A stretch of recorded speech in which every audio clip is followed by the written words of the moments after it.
Be pleased, we pray, to nourish us inwardly by your word, that with spiritual sight made pure, we may rejoice to behold your glory. It's this spiritual sight being made pure, I suppose, that's happening in the Gospels. I mean, what happened on the Holy Mountain, we don't really know.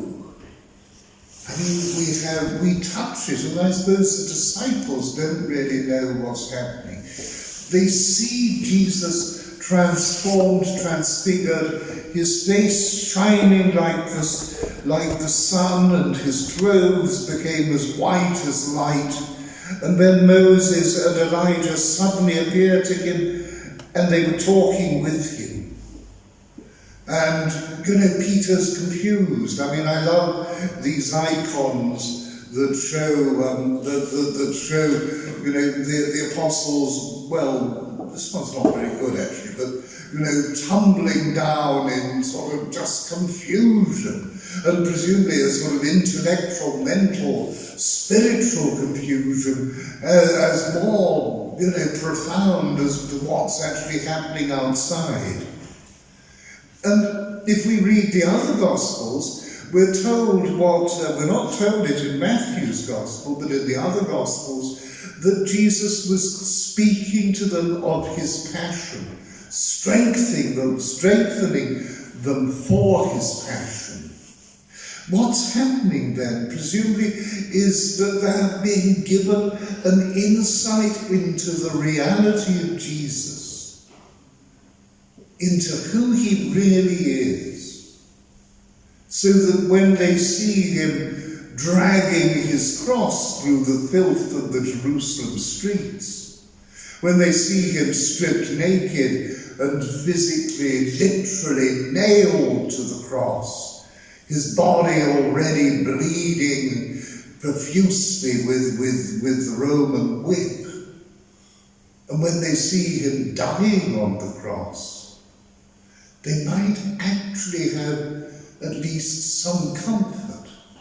But more than that, something profound, some understanding of what's happening. Because, we call that Friday on which Jesus died, and each subsequent Friday, Good Friday. Good. Well, in what sense? In any human sense, this should be tragic Friday, bad Friday, dreadful Friday. But we as Christians and as Catholics are called to look at the scriptures and at Jesus through the eyes of God. On the newsletter, rather than mass sheet, there's two pictures. One's a different icon of the Transfiguration, and the other is that extraordinary crucifixion that's, I think, in Glasgow, or at least one version of it, by Salvador Dali. And it's supposed to be about God looking down on the earth through Jesus' cross, through the power of the cross which transforms. He looks down, presumably, on the Sea of Galilee. There's a boat there, there's light there. There's hope there. And we're called to look at the world through the cross. In fact, we're called to look at everything, including Scripture, including the Old Testament. The Old Testament only makes sense to us if we look at it through the cross as being a prophecy of Jesus Christ. One of our parishioners got into an argument, I suspect on social media, about the Psalms, and somebody said, obviously some Protestant chap, said, well, there's no reference to Jesus at all in the Psalms. And which of course is not true. You have to look, though, at the Psalms through the person of Jesus.